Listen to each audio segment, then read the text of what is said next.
सत्संगत्वे निस्संगत्वं निस्संगत्वे निर्मोहत्वं निर्मोहत्वे निश्चलतत्वं निश्चलतत्वे जीवन्मुक्तिः पुनरपि जननं पुनरपि मरणं पुनरपि जननी जठरे शयनम् इह संसारे बहुदुस्तारे कृपया पारे पाहि मुरा।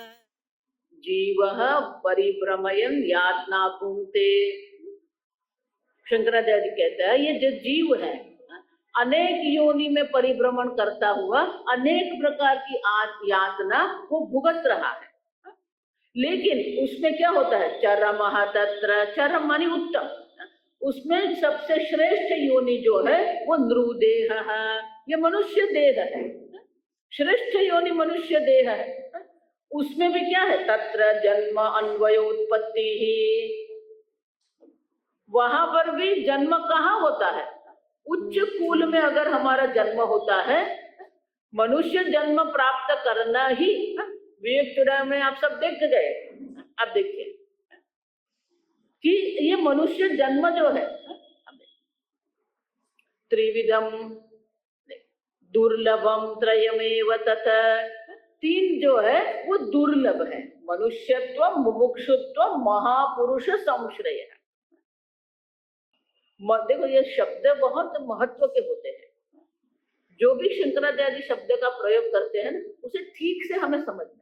मनुष्य नहीं कहा, आप देखिए मनुष्यत्व, क्यों हम गुजराती में कहते हैं ना, वो मानस मानस थाऊ तो घणु, मनुष्य जन्म तो हमें प्राप्त होता है, तत्र उज्जन्म, आप देखिए मनुष्य जन्म तो हमें प्राप्त हो गया, लेकिन मनुष्यत्व हमने हमारे में अंदर है। आप देखिए मनुष्यत्व किसको कहेंगे, आहार निद्रा भय मैथुनाः नराणाम पशुभिः समानाः। आहार निद्रा भय, भय मानी सुरक्षा, ये घर हम बनाते हैं, गाड़ी रखते हैं, व्यापार करते हैं, धन करे, सब सुरक्षा है, परिवार हमारी सुरक्षा है, तो सुरक्षा का भी हम विचार करते हैं। तो आहार निद्रा भय मैथुनाः, फिर मैथुना मानी प्रजनन, वंश को आगे बढ़ाना है। अब तो ये जो है वो तो मनुष्य भी कर रहे हैं, पशु भी कर रहे हैं, कोई उसमें कोई नवीनता नहीं है, आप देखिए। लेकिन एक धर्म विशेष है, एक धर्म है जो उनको मनुष्य बनाता है, धर्मेण हीनः पशुभिः समानाः। अगर धर्म ही जीवन में नहीं है तो पशु और नर में कोई किसी प्रकार से भी, आप देखिए देखो, इसीलिए मैं हमेशा कहती हूँ वेदांत पढ़ना है तो पहले धर्म चाहिए, अर्थ काम तो हमारा जीवन है।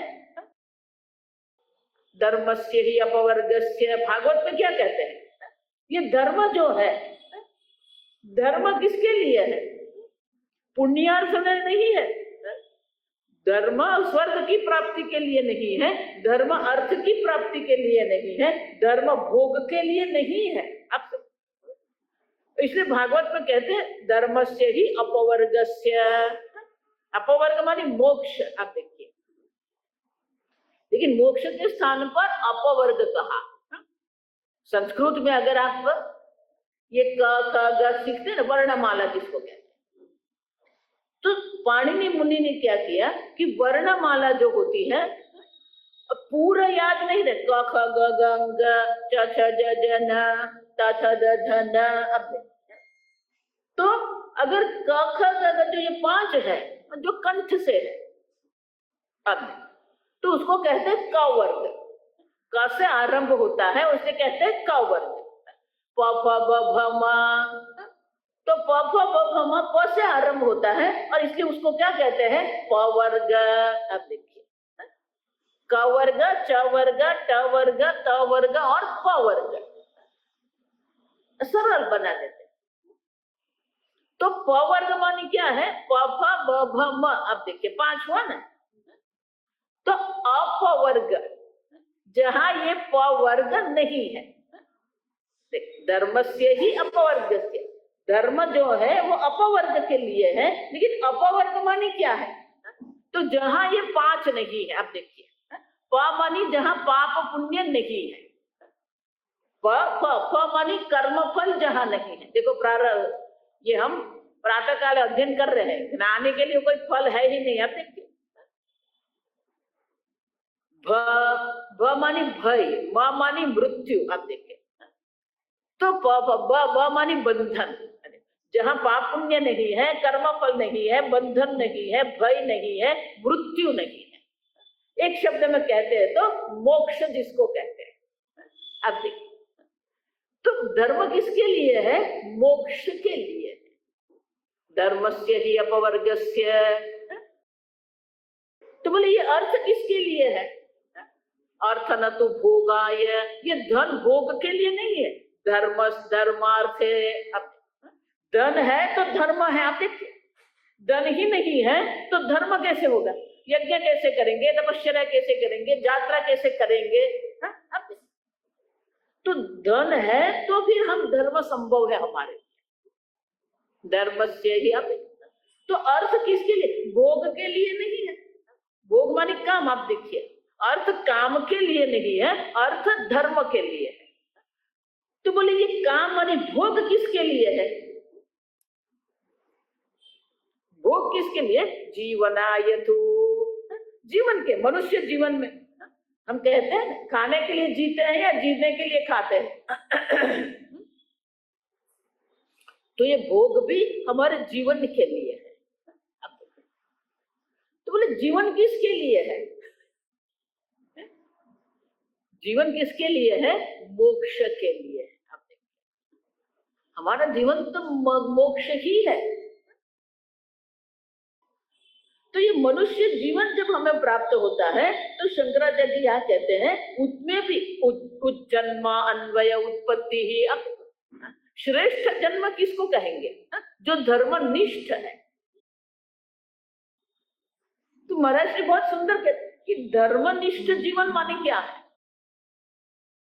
धर्मनिष्ठ जीवन माने कि जो शांति से निद्रा ले सकता है, शांति से भोजन ग्रहण कर सकता है। हम तो जब भोजन करते हैं, कई लोग भोजन जो करते हैं 1 मिनट में तो पूरा खा के उठ जाते हैं। शांति है कि नहीं हमारे मन में? भोजन करते हैं, निद्रा है, कुछ भी है। जीवन में शांति की अनुभूति तभी होती है जब जीवन में धर्म होता है। मैं हमेशा सबको कहती हूँ अगर मन में कोई दुख है, मन में कोई पीड़ा है, मन में कोई विक्षेप है, तो समझो कहीं न कहीं कुछ गलत अधर्म हो रहा है। धर्म जहां पर है वो शांति होती है। और इसीलिए ये मनुष्य जीवन जो है, मनुष्यत्व किसको कहते हैं? धर्मेण ही न पशु भी समान है। आप देखिए जहां धर्म नहीं है वहां मनुष्यत्व है ही नहीं। अब देखिए और इसीलिए मनुष्य जन्म प्राप्त होने के बाद भी शंकराचार्य जी क्या कहते हैं? मनुष्यत्व। देखो सबसे दुर्लभ जो है मनुष्यत्व। मनुष्यत्व प्राप्त हो गया। दूसरा दुर्लभ क्या है? मुमुक्षुत्व, मोक्ष की इच्छा होना। सबको मोक्ष की इच्छा नहीं होती है। सबकी हालत तो क्या है? दुख में राम, सुख में सोनी। दुख पड़ता है ना तभी सबको भगवान याद आते हैं। बाकी क्या है? मैं ही भगवान। मोक्ष की इच्छा होना भी शंकराचार्य कहते हैं दुर्लभ है। देवताओं के लिए भी दुर्लभ है। मुमुक्षुत्वम। अब मोक्ष की इच्छा तो हो गई, मोक्ष की इच्छा हो गई, लेकिन मोक्ष के लिए करना क्या है? महापुरुष संश्रय है। अब जब तक महापुरुष हमें प्राप्त नहीं होते, तत्वज्ञानी हमें प्राप्त नहीं होते हैं, ये मोक्ष का उपाय क्या है? देखो इसलिए मैं कहती हूं आजकल जो संप्रदाय सब चल रहे हैं ना, सब गुरुजी गारंटी देते हैं। आप देखिए, ये गारंटी मोस्ट डेंजरस थी। क्यों? किसकी गारंटी देना है? अब मुझे बताओ। आत्मज्ञान की गारंटी देना है, ब्रह्म की गारंटी देना है, मोक्ष की गारंटी देना है। आप नित्य मुक्त आत्मा है, अज्ञान अवस्था में भी आप तो सच्चिदानंद ब्रह्म है ही। आप देखिए, किसकी गारंटी देना है? आप हमारे संप्रदाय में आ जाइए, अब क्या क्या लोग कहते हैं। मुमुक्षुत्व जो है, मोक्ष की इच्छा होने के बाद भी योग्य गुरु प्राप्त करना भी क्या है, दुर्लभ है। कई बार ऐसा होता है, कहीं बुद्धि फंस जाएगी हमारी। जितने लोग कहते हैं ये गारंटी जो है ना बहुत डेंजरस क्यों है? क्योंकि हम फिर उनका पूरा भरोसा कर लेते हैं। भरोसा करना मानी क्या है? आप देखिए, किसी पर अगर मैंने पूर्ण भरोसा कर दिया, विश्वास कर दिया, तो उनका अर्थ क्या हुआ? अब मुझे अपनी बुद्धि का उपयोग करना ही नहीं है। क्यों? मोक्ष तो वो देने वाले, मुझे क्या करना है? और भगवान दूसरे अध्याय में तो कहते हैं बुद्धौ शरणम अन्विच्छ। अब देखिए, पहला शरण तो किसको लेना है? बुद्धि पर। आप देखिए, हमारी बुद्धि का ही हमें उपयोग करना है। आप देखिए, शास्त्र श्रवण आप कर रहे हैं, लेकिन शास्त्र श्रवण के बाद भी जो ग्रहण करेंगे तो ग्रहण तो कैसे करना है? बुद्धि से करना है।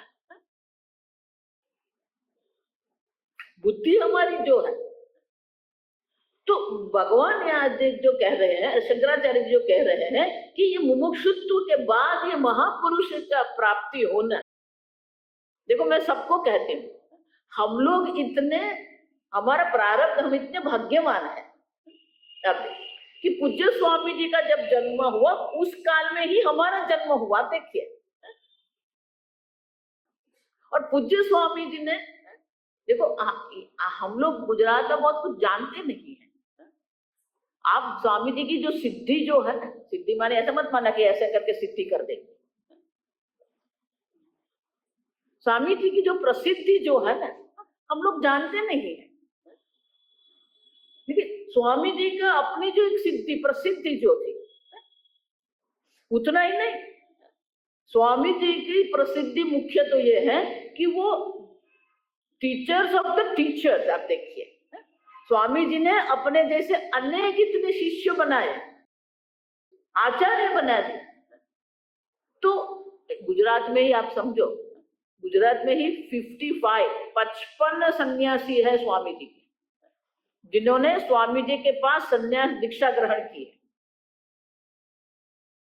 तो उसी काल में हमारा जन्म होना जिस काल में स्वामी जी थे। कैसे होता है? दैवानुग्रह इतुकम, देवता ईश्वर के अनुग्रह मात्र से ही ये सिद्ध होता है। ईश्वर का ऐसा अनुग्रह था कि हमने ये मनुष्य जन्म प्राप्त किया। मनुष्य जन्म के बाद हमारे मन में मोक्ष की इच्छा होती है। देखो, कुरुक्षेत्र अगर हम देखते हैं तो 18 अक्षौहिणी सेना थी। पूरे अक्षौहिणी सेना में एक अर्जुन ही था जो गीता का श्रवण कर रहा था।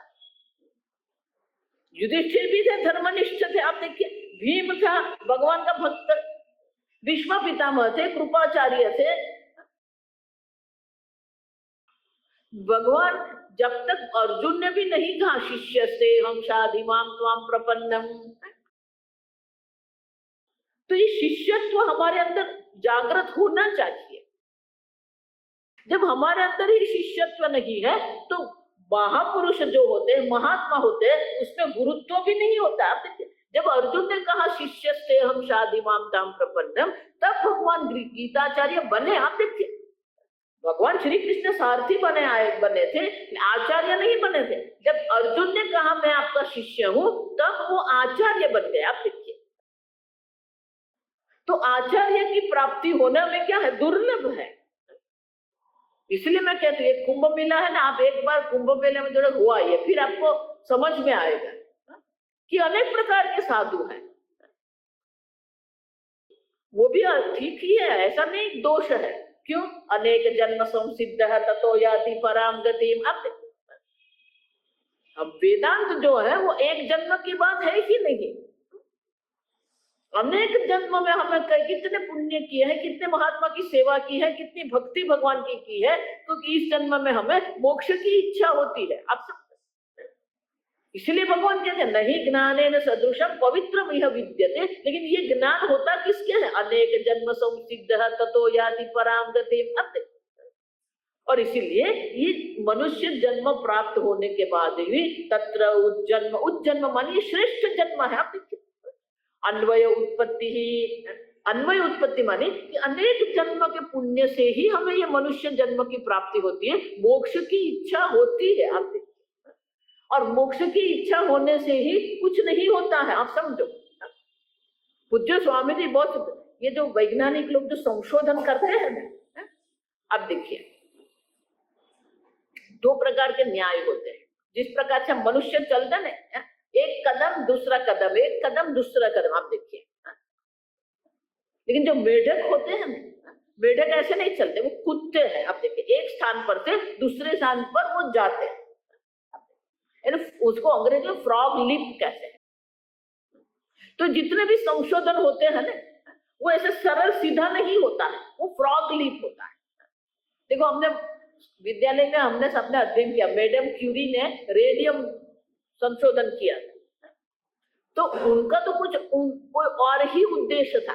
अचानक ही एक दिन रात को वो गई और देखा कि ये कुछ चमक रहा है। अब देखो फिर समझ में आया तो रेडियम है। अब समझो पेनिसिलिन जो थी, तो पेनिसिलिन की भी संशोधन हुआ, अचानक ही हुआ। आप देखिए, तो अचानक नहीं हुआ। आप देखिए वो वैज्ञानिक थे, उनके पास वो विचार थे, वो विचार पद्धति थी उनके पास। और इसलिए जब देखा कि ये जो बैक्टीरिया जो है, सूक्ष्म जीवाणु जो है, ये फूग के कारण मर रहे हैं, मानी फूग में कुछ ऐसा होना चाहिए जिसके कारण ये मर रहे हैं। तो वो विचार जो संबंध उसको कहते हैं, वो संबंध जब तक ज्ञान हमारे अंदर नहीं होता है, ये संबंध हम नहीं देख सकते।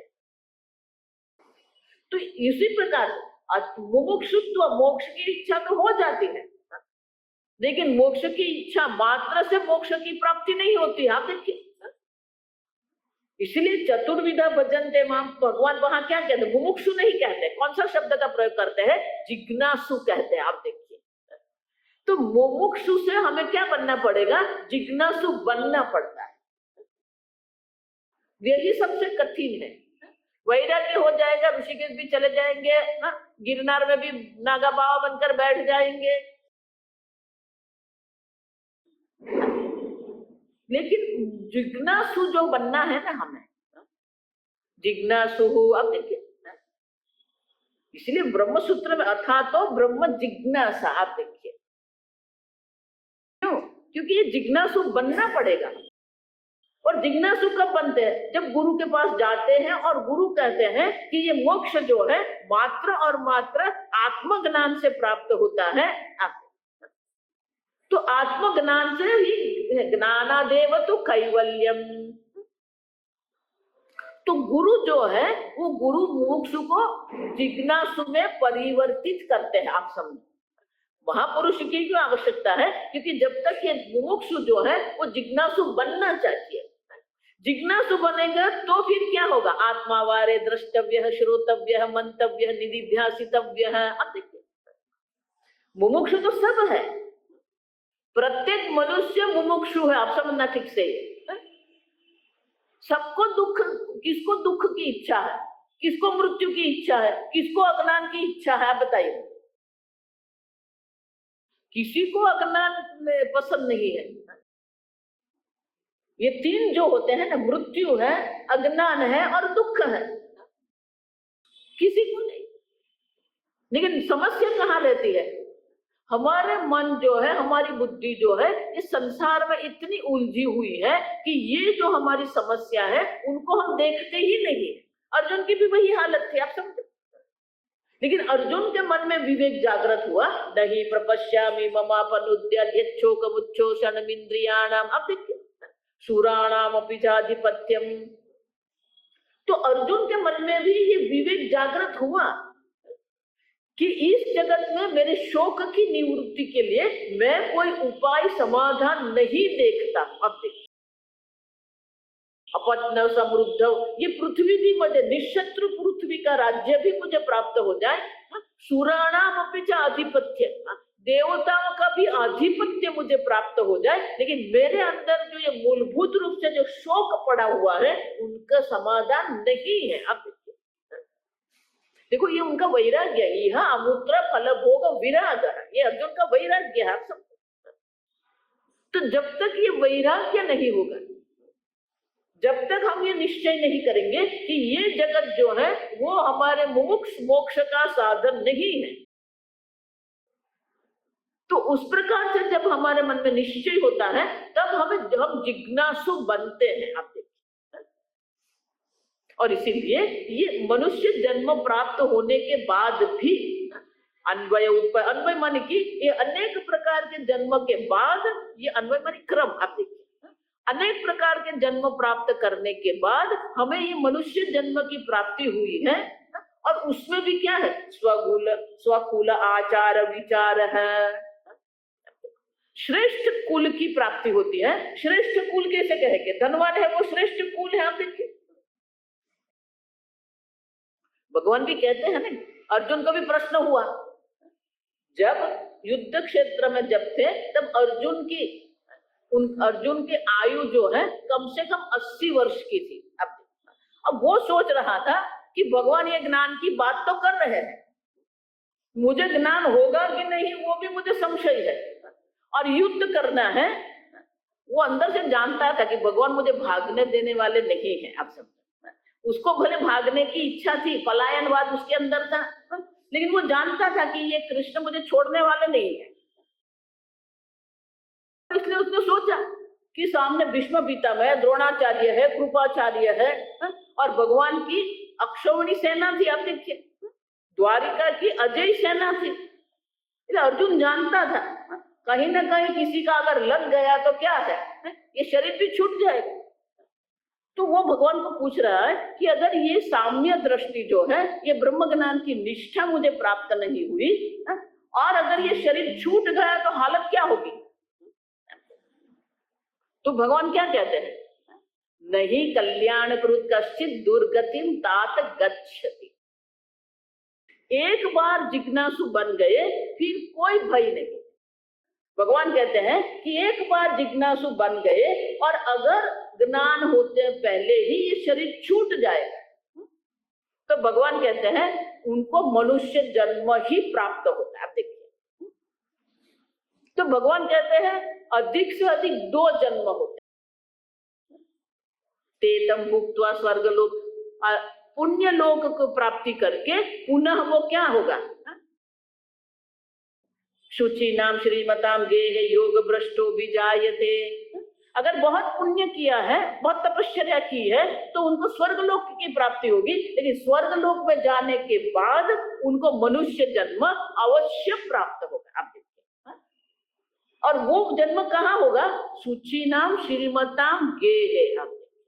शुचि नाम, शुचि माने कि जो धर्मनिष्ठ है, पवित्र कुल है, तो पवित्र कुल में जन्म होता है और धनवान होता है, माने कि कोई बाह्य संघर्ष उनके जीवन में नहीं। धनवान का अर्थ होता है कि जो दरिद्र लोग को जो बाह्य जीवन में संघर्ष करना पड़ता है, वो संघर्ष उनके जीवन में नहीं होता है, माने कि उनका मन ये बाह्य संघर्ष से मुक्त होता है।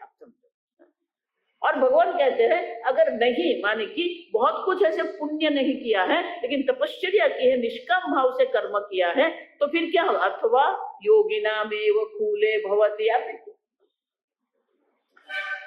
या तो वो स्वर्ग में जाके फिर पवित्र कुल में जन्म होता है, अथवा तो सीधा ही उनका योगियों के कुल में उनका जन्म होता है। अब और इसलिए शंकराचार्य जी कहते हैं स्वकुल आचार विचार श्रुति प्रचार है। अब देखो कितना सुंदर है ये।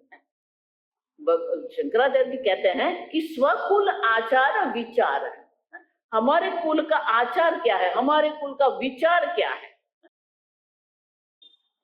हमारे पिताजी जो होते हैं कहीं कुछ टूट गया, हम 4-5 लोग थे, हैं? और कुछ ना कुछ गड़बड़ पूरे दिन होती रहती है, कुछ टूट गया है, कुछ खो गया है, हैं? तो हमारे पिताजी का नियम था, अगर आपसे पेन टूट गई है, देखो उस वक्त तो पेन भी बहुत बड़ी चीज होती है, तो हमेशा कहते थे जिसने तोड़ दिया है अगर वो आके मुझे कहे कि मेरे से टूट गया है तो मैं कोई सजा नहीं करता, लेकिन और किसी और से मुझे जानकारी मिलती है किसने ये तोड़ा है,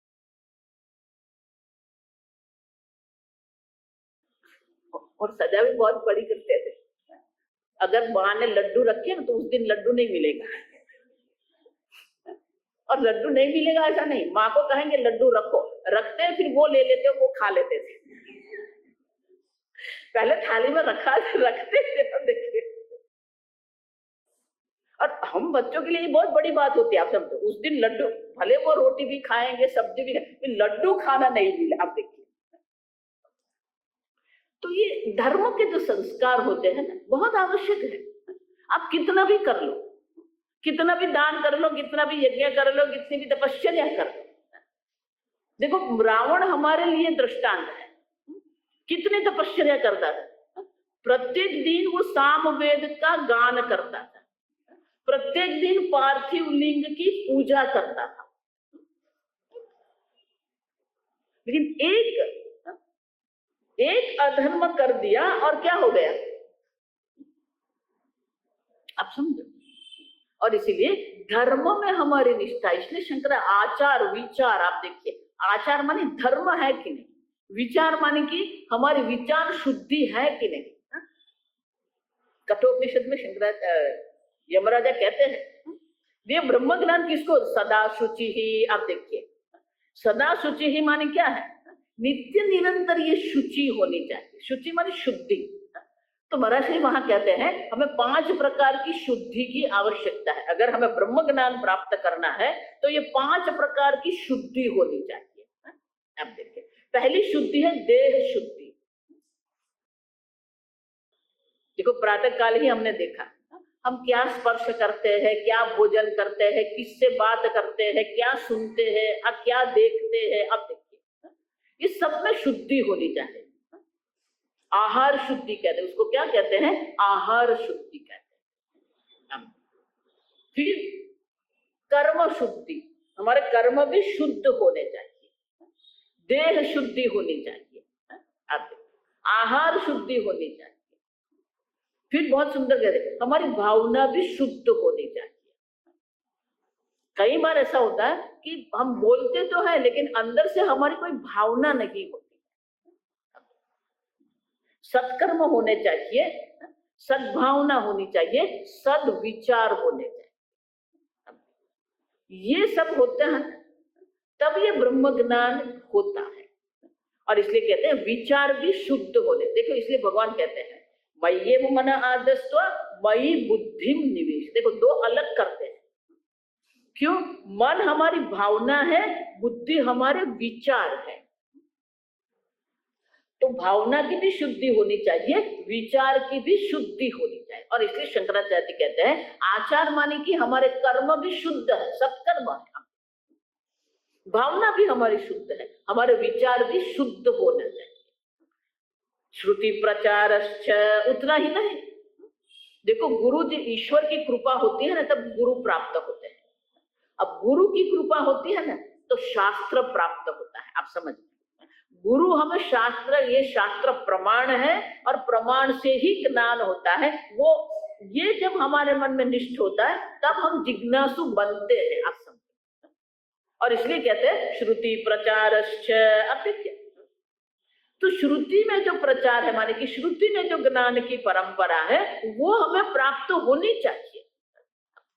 शास्त्र देखो, इसलिए आजकल के संप्रदाय है ना, किस संप्रदाय में शास्त्र है मुझे बताओ, ये करेंगे वो करेंगे, लक्ष्य चंडी यज्ञ करेंगे, सब करते हैं, लेकिन शास्त्र कहाँ है, अब शास्त्र अध्ययन कहाँ है। तो शास्त्र अध्ययन भी होना चाहिए। और इसलिए शंकराचार्य कहते हैं कि आचार विचार भी ठीक है, कुल भी ठीक है, लेकिन उन गुरु के अगर नहीं प्राप्त हुए तो श्रुति प्रचारश्च, श्रुति के पास वो लोग नहीं जाएंगे। शास्त्र देखो, कई ऐसे संप्रदाय है, वो लोग कहते हैं ये शास्त्र क्या पढ़ना है, हम तो सीधे ऐसे ब्रह्म ज्ञान प्राप्त करते हैं। ये सीधे मानी क्या? आप देखो, उसको पूछना चाहिए हमें, सीधे ब्रह्म ज्ञान मानी क्या? देखो, पहला वाक्य ही गलत हो गया। ब्रह्म ज्ञान प्राप्त कर लेंगे, ब्रह्म ज्ञान प्राप्त करना है क्या? अज्ञान की निवृत्ति करने, ज्ञान प्राप्त नहीं करना है। और अज्ञान की निवृत्ति ज्ञान से होती है। और इसीलिए शंकराचार्य कहते हैं श्रुति प्रचारश्च तत्रापि, श्रुति प्रचार माने कि शास्त्र में प्रमाण बुद्धि होगी, लेकिन श्रुति के पास जाने के बाद भी आत्मा अनात्मा विवेक, विवेक जागृत होना चाहिए। देखो, भगवान गीता में जब 11वें श्लोक से उपदेश आरंभ करते हैं, दूसरे अध्याय, अशोच्यानन्व शोचस्थो, अब तो पहला ही भगवान ने हथौड़ा मार दिया। जो शोक करने योग्य है वो रो रहा है। अब देखिए, वो कह रहा है मैं खड़ा भी नहीं रह सकता, भ्रमति वच मे मनः, ये गांडीवम संस्कृते हस्तात्, भगवान ये गांडी मेरे हाथ से निकल रहा है, मैं खड़ा नहीं रह सकता हूँ, मेरा मन भ्रमित हो गया है, तच्च परिदह्यते, मेरी त्वचा में दहन हो रहा है। अब देखो, उसको अंग्रेजी में मेंटल ब्रेकडाउन कहते हैं, मानसिक रूप से बिल्कुल टूटा हुआ है। अब समझो, अब उसको भगवान कह रहे हैं जो शोक करने योग्य नहीं है उसके लिए तू शोक कर रहा है। उससे छोटा बच्चा है, माँ उनकी मर गई है, तो उनके लिए वो हम कह रहे हैं रोना नहीं है। अब ये बेचारा रो रहा है, अश्रुपूर्ण कुलेक्षण, क्षत्रिय है इसलिए अश्रु नीचे आए नहीं, लेकिन आंख तो भर गई है। आप देखिए, क्षत्रिय है इसलिए क्या है, आंख भर गई है लेकिन निकले नहीं है, इसलिए क्या कहते हैं, अश्रुपूर्ण कुलेक्षण। आंख भर आई है। और भगवान कह रहे हैं जो शोक करने योग्य नहीं है उसके लिए तो शोक कर रहा है। आप देखिए, पहले ही हथौड़ा मार दिया। क्यों? शोक योग्य नहीं है, आप समझो, क्योंकि शोक की कोई संभावना ही नहीं। और इसलिए भगवान पूरे दूसरे अध्याय में ये दर्शाते हैं आत्मा की दृष्टि से भी शोक करने योग्य नहीं। क्यों? न जायते म्रियते वा कदाचित, आत्मा का कभी जन्म हुआ नहीं, आपका कभी जन्म हुआ, आत्मा मानी आप समझो।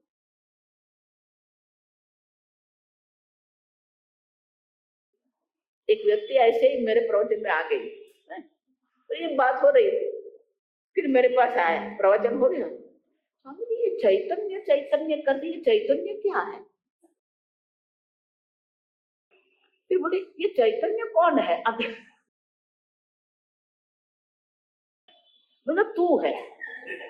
मैंने कह दिया तू है, मैं चैतन्य, मैं तो मनीष हूं। अब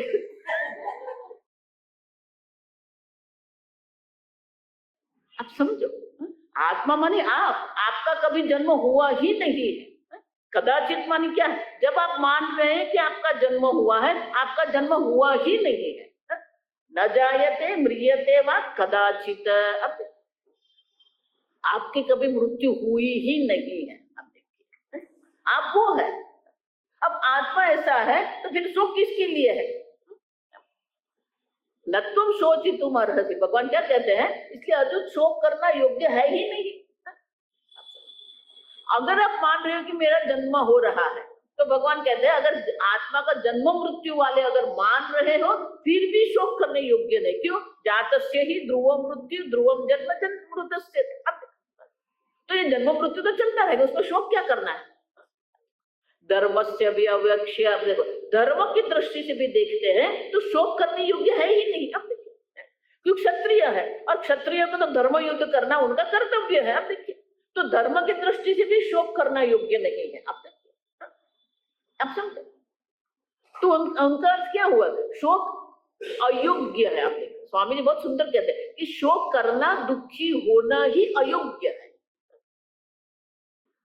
क्योंकि शोक है ही नहीं। आप तो आना देखो, यहाँ नित्यानंद एक रसम हम देख के गए, स्वयं ज्योति ही, अज्ञान है ही नहीं, स्वयं ज्योति मानी अज्ञान है ही नहीं, सच्चिन्मात्रम। अब देखिए, आप तो पूर्ण आनंद स्वरूप है, सच्चित स्वरूप है, तो शोक किसका करना?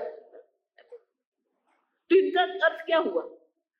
आनंद स्वरूप होते हुए भी हम दुखी होते हैं, मृत्यु नहीं होती है, फिर भी हम अपने को मर्त्य मानते हैं। स्वयं ज्योति ही नित्य स्वप्रकाश चैतन्य स्वरूप आत्मा होते हुए भी हम अपने आप को अज्ञानी मान रहे हैं। तो उनका अर्थ क्या हुआ? हमारी जो समस्या है वो अज्ञान है। आप देखिए, हमारी समस्या जो वो क्या है? अज्ञान हमारी समस्या।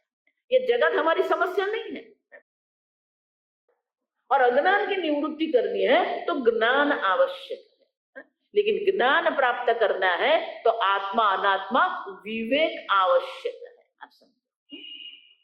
और इसीलिए भगवान वहां पर 4 प्रकार के विवेक दर्शाते। देखो, अलग प्रकार से मैं गीता आपको पढ़ा रही हूँ, आप समझना।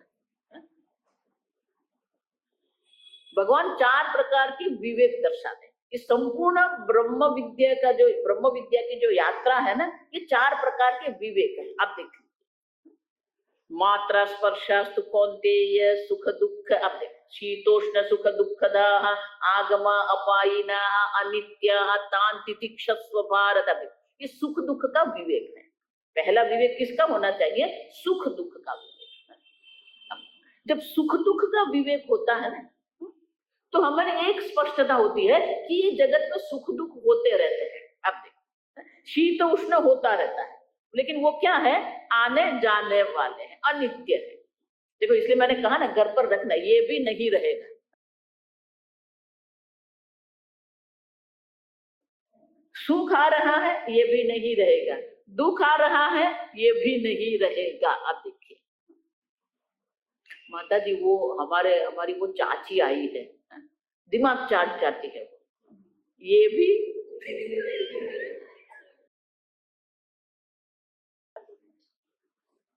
अनित्य है। भगवान कहते हैं अनित्य है, तो उसके लिए रोना धोना क्या है? तान तितिक्षस्व भारत, उनका तितिक्षा सहन कर लेना। यम विना व्यथयन्ते, ये जो जिसको दुखी नहीं करते हैं, अमृतत्वाय कल्पते, वही अमृतत्व ब्रह्म ज्ञान के लिए समर्थ बनते हैं। आप देखिए, तो तितिक्षा सुख दुख का विवेक करेंगे, लेकिन वो विवेक के द्वारा हमें क्या करना है? सहन करना है, तितिक्षा है। फिर भगवान कहते हैं नित्य अनित्य का विवेक। दूसरा विवेक क्या है? नित्य अनित्य का विवेक। आप समझो, देहिनोस्मिन् यथा देहे कौमारम यौवनम जरा तथा देहांतर प्राप्ति ही। अब ये देह अनित्य है, आत्मा क्या है? नित्य है। तो ये नित्य अनित्य का विवेक करना पड़ेगा कि देह विकारी है, जन्म वाला है, और आत्मा निर्विकारी शुद्ध चैतन्य स्वरूप है। ये हुआ नित्य अनित्य विवेक। जब नित्य नित्य का विवेक होता है, तब फिर आत्मा अनात्मा का विवेक होता है। नित्य आत्मा तदन्य सर्वम अनित्य। ये पूरा तत्वबोधन कंठस्थ करके रखना है। आत्मा नित्य है, तदन्य सर्वम अनित्य है। आत्मा ही नित्य है, उनसे अन्य जो भी कुछ है सब अनित्य है। तो ये आत्मा अनात्मा का भी विवेक हमें करना है। अब सब, लेकिन आत्मा अनात्मा का विवेक मात्र से ब्रह्म ज्ञान नहीं है। आप समझो, आत्मा अनात्मा का विवेक होगा तब तो हम जिज्ञासु बनते हैं, फिर हम ब्रह्म ज्ञान प्राप्त करते हैं। आप देखिए, तो अंतिम विवेक जिसको हम कहते हैं वो आवश्यक है। देखो, यहां ही सब लोग गड़बड़ करते हैं। ये जो अंतिम विवेक है ना, वहां सब लोग गड़बड़ करते हैं। आत्मा अनात्मा का विवेक कर दिया, लेकिन दो हो गए ना, एक मैं आत्मा और मेरे से अन्य अनात्मा। द्वैताद ही भयम भवती। द्वैत रह गया तो ब्रह्म ज्ञान नहीं है, क्योंकि ब्रह्म तो क्या है? आप सदैव सौम्य इदमग्रवासित एकम एव अद्वितीय। तो ये तो दो है, आत्मा अनात्मा विवेक तो कर दिया, लेकिन तो दो है, अभी एक कब से करना है? और इसलिए भगवान कहते हैं नासतो विद्यते भावः ना भावो विद्यते सतः। सत्य और मिथ्या का विवेक है ना, यहाँ सब गड़बड़ करते हैं। असतः भावः न विद्यते, अनात्मा है ही नहीं। आप देखिए, पहले ही भगवान ने कह दिया, तू किसके लिए शोक कर रहा है? जो है ही नहीं उनके लिए तू शोक कर रहा है। अब देखिए, जो है वो तो सत है, तू है। अब कभी किसी को अपने अस्तित्व के बारे में प्रश्न होता है, मैं हूं कि नहीं हूं? एक पति को बुखार आया, अब बुखार बढ़ गया, 2-3 दिन ऐसे ही दवाई कुछ कर ली, डॉक्टर के पास ले आए, कुछ दवाई कर ली, लेकिन एक दिन बुखार बहुत बढ़ गया। बुखार इतना अधिक हो गया कि वो बेहोश हो गया। कई बार ऐसा होता है, तो वो बेहोश हो गया। तो उसको बुखार उतारने के लिए उसने दवाई ली थी, लेकिन दवाई की असर हो उसके पहले उसको बुखार बढ़ गया, वो बेहोश हो गया। फिर धीरे धीरे वो दवाई तो काम करती है, आप देखिए। तो पत्नी ने सोचा कि वो सो रहे हैं, अब दवाई की असर होने लगी, दवाई की असर से पसीना छूटता है और शरीर क्या हो जाता है? ठंडा हो जाता है। अब देखिए, अब 1 घंटे के बाद उसने सोचा चलो जाके पूछ लेती हूँ, उधर पानी पीना है, कुछ करना है। अब देखिए, अब वो अर्ध बेहोश अवस्था में पड़े थे वहां पर। अब उसने आवाज दी तो कुछ बोले नहीं वो, स्पर्श के शरीर ठंडा था। अब देखिए, शरीर ठंडा था और अर्ध बेहोश अवस्था में थी, इसलिए उसने कुछ बोला नहीं, तो वो डर गई। उसने सोचा कुछ हो गया, क्यों? क्योंकि शरीर क्या हो गया है? ठंडा हो गया, तो वो डर गई। अब डर गई तो बोले अभी करूं क्या, घर में कोई था नहीं। तो नजदीक में जो डॉक्टर था वो दौड़ के डॉक्टर के पास, डॉक्टर के पास जाके बोला, जो देखो देखो दवाई आपने दी थी ना, वो दवाई लेके सो गए थे, लेकिन उनका तो शरीर बिल्कुल ठंडा हो गया है, बोलते भी नहीं। मैंने 2-3 बार उनको बुलाया, आवाज दिया, कोई बोलते नहीं है, शरीर भी ठंडा हो, आप देख लीजिए। अब डॉक्टर भी डर गए, तो दौड़ के आए। अब दौड़ के आए, अब वो जो दौड़ के आया तो सीधा डॉक्टर क्या करेंगे? दिल की धड़कन, नाड़ी देखना है। अब देखिए, तो उसने हाथ रख दिया, लेकिन वो भी जल्दी जल्दी में आया ना, तो हाथ ठीक से रखा नहीं, तो उसको नाड़ी पर वो हृदय के धड़कन दिखे, सुने नहीं।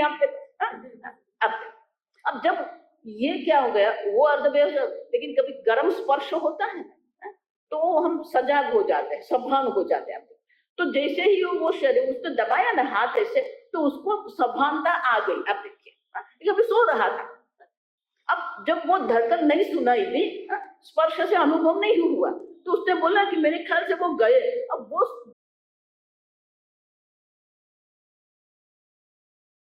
उसने सुन लिया,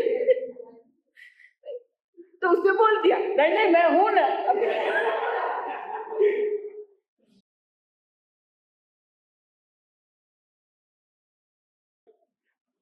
ये चरम सीमा ने ये जोक्स की, और आगे है। अब जैसे ही वो बोला कि मैं हूं, वो पत्नी बोल रही है आपको अधिक समझ में आता है कि डॉक्टर को समझ में आता है?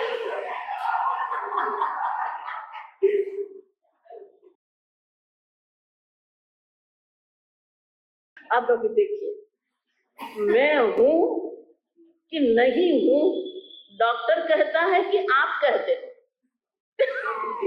कि पत्नी कहती है। सतः अभावः न विद्यते, आपके अस्तित्व का अभाव कभी भी नहीं होता है। अब देखिए, किसी को भी अपने अभाव का अनुभव होता है, मैं नहीं हूं। आप देखिए, भगवान बहुत सुंदर कहते हैं, आप वो सत्य आत्मा है जिनका कभी अभाव ही नहीं होता। मृत्यु की बात तो बाद में है। आप देखिए, सतः अभावः न विद्यते, आपको कभी आपके अभाव का अनुभव होता है? कई बार आप किसी के घर फोन करते हैं ना, तो बड़े लोग नहीं होते, बच्चे लोग होते हैं, तो बच्चे फोन उठाते हैं। अब हेलो रमेश भाई है, घर में कोई नहीं है, तो कौन भूत बोल रहा है?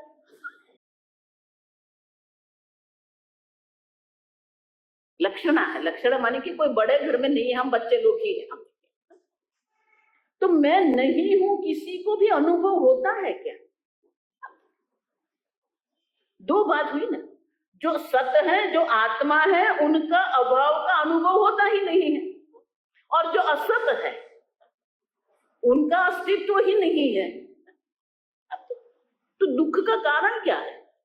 तो ये सत्य मिथ्या का जो विवेक जो है ना, अब ये हम नहीं करते। आत्मा अनात्मा का विवेक करते हैं, नित्य नित्य का विवेक करते हैं, लेकिन सत्य मिथ्या का जो विवेक है ना, क्यों? क्योंकि सत्य मिथ्या का विवेक में ये कहना पड़ेगा असतः वावः न विद्यते।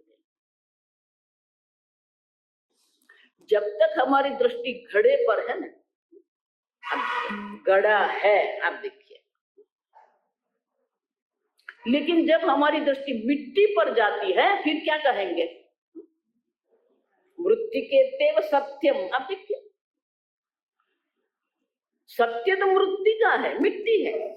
तो बोले ये घड़ा क्या है? वाचारम वणम विकारो नामधेयम। आपकी जिह्वा पर घट शब्द है, बाहर अगर आप ढूंढने जाएंगे आपको मृत्तिका मिलेगी। शास्त्र को छोड़ दो, भगवान ने आपको 5 इंद्रियां दी है ना? आप देखिए, आपकी 5 इंद्रियां क्या कहते हैं? ये क्या है? अगर मैं प्रश्न पूछूं, यहाँ पर घड़ा है, और अगर मैं प्रश्न पूछूं ये क्या है, आप देखिए, आप समझो।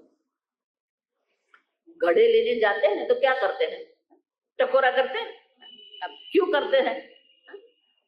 उसमें कोई तिराड़ है कि नहीं? आप देखिए, कोई छिद्र है कि नहीं? आप देखिए, अब मुझे बताओ, वो जो ध्वनि जो है, शब्द जिसको कहते हैं, वो ध्वनि घड़े का है या मिट्टी का है? मिट्टी का है। आप देखिए, घड़े का नहीं है। आप समझो, ठीक है। आप जब स्पर्श करते हो तो आपकी त्वचा आपको क्या कहती है? ये मिट्टी है कहती है या ये घड़ा है कहती है? मिट्टी। स्पर्श किसका है? मिट्टी का। अगर आप उसको स्वाद लेते हैं तो स्वाद घड़े का है या मिट्टी का है? मिट्टी का है। उनमें पानी भरते हैं और जो गंध है वो गंध मिट्टी की है या घड़े की है? मिट्टी की। तो आपकी 4 इंद्रियां कह रही है ये मिट्टी है। आपकी श्रोत्रेंद्रिय कह रही है मिट्टी है, आपकी स्पर्शेंद्रिय कहती है मिट्टी है, आपकी रसनेंद्रिय कहती है मिट्टी है। अब देखिए, आपकी घ्राणेंद्रिय कहती है ये मिट्टी है, एक चक्षुरेंद्रिय कह रही है ये घड़ा है, और उसी में हम फंस गए, ये घड़ा है।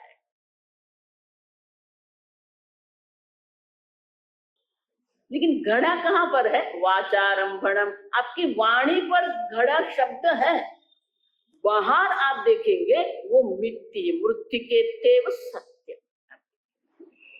उसी प्रकार से हमारी इंद्रिय शब्द स्पर्श रूप रस गंध नाम रूप सब हमें दर्शाते हैं, लेकिन अगर विवेक है तो हमें ज्ञान होता है यहाँ जो कुछ है ब्रह्म मात्र है। तो ये सत्य मिथ्या का विवेक होना चाहिए। जब तक सत्य मिथ्या का विवेक नहीं होता है ब्रह्म ज्ञान नहीं होता है। इसलिए भगवान कहते हैं माया तत्मिदम सर्वम। देखो आगे भी मैं कहते गई, ये अन्वय आवश्यक है। व्यक्ति वैराग्य माने व्यतिरेक है। मैं देह नहीं हूं, मैं अन्नमय नहीं हूं, मैं प्राणमय नहीं हूं। आप देखिए, मैं मनोमय नहीं हूं, मैं विज्ञानमय नहीं हूं, मैं आनंदमय नहीं हूं। आप देखिए, व्यतिरेक है। व्यतिरेक ब्रह्म ज्ञान नहीं है। बहुत सारे जो महात्मा लोग हैं ये वैराग्य में ऐसे फंस गए तो व्यतिरेक ही करते रहते हैं। व्यतिरेक के बाद अन्वय होना चाहिए, और इसलिए भगवान कहते हैं कि ये सब मैं देखो 10वां अध्याय जो है ना वो अन्वय है। 10वां अध्याय है वो क्या है? अन्वय है। यहाँ जो कुछ है मैं मात्र। तो ये विवेक जो है, सत्य मिथ्या का जो विवेक है, विवेक से ही ब्रह्म ज्ञान है। और इसलिए शंकराचार्य कहते हैं गुरु भी प्राप्त हो जाते हैं। गुरु हमें आत्मा अनात्मा का विवेक कराते हैं, गुरु ही हमें सत्य और मिथ्या का विवेक कराते हैं। अपने आप में कोई देखो, आत्मा अनात्मा का विवेक अगर कोई बुद्धिमान है तो कर सकता है, कि मैं देह नहीं हूं। आप देखिए, लेकिन मैं सत्य आत्मा हूं, मैं सर्वव्यापी आत्मा हूं, वो कैसे आप जानेंगे? आप समझो, आपने जान लिया मैं ब्रह्म हूं, मैं नित्य शुद्ध चैतन्य स्वरूप आत्मा हूं, लेकिन आप सर्वव्यापी आप कैसे जानेंगे? अब बताओ मैं, क्योंकि ये देह में अहम बुद्धि करके हम बैठे हैं, तो मैं सर्वव्यापी हूं, वो ज्ञान कैसे होगा? क्योंकि जब जब तक सर्वात्म भाव नहीं होता है तब तक मोक्ष नहीं है। आप समझना ठीक से। तो सर्वात्म भाव हम लाएंगे कैसे? देखो, इसलिए ये ध्यान भी आवश्यक है। आप समझो, मात्र श्रवण करने से कुछ नहीं होगा, ध्यान करना, मनन निधिध्यासन करना पड़ता है, ध्यान करना पड़ता है। आप समझो, तो सर्वात्म भाव जो है हमारे, क्योंकि एक देह में बैठकर ही सर्वात्म भाव हमें प्राप्त करना पड़ता है। आप समझो, तो एक देह में बैठकर सर्वात्म भाव कैसे प्राप्त करें?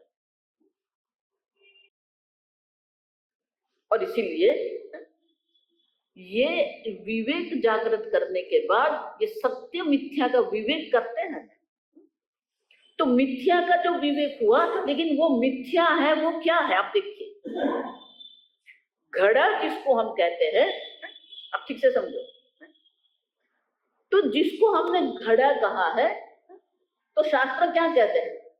घड़ा नहीं है ऐसा नहीं है। आप समझो ठीक से, अभी अन्वय करना पड़ेगा। तो अन्वय कैसे करेंगे? घड़ा नहीं ऐसा नहीं है, घड़ा मिट्टी है, मिट्टी घड़ा नहीं है, घड़ा मिट्टी है। सर्वत्र जो अगर मिट्टी है, तो जितने भी मिट्टी के बर्तन है वो सब क्या है? मिट्टी मात्र है। अखिल ब्रह्मांड मा एक तू श्री हरि, ये अन्वय करना पड़ेगा। पवन तू, पानी तू, भूमि तू, भूधर, विद्या विनय संपन्ने ब्राह्मणे गविहस्तिनि शुनि चैव स्वपाके च। आप देखिए, सर्वत्र समदर्शन, इस सर्वत्र ब्रह्म बुद्धि करनी पड़ती है। लेकिन सर्वत्र ब्रह्म बुद्धि ऐसे नहीं होती।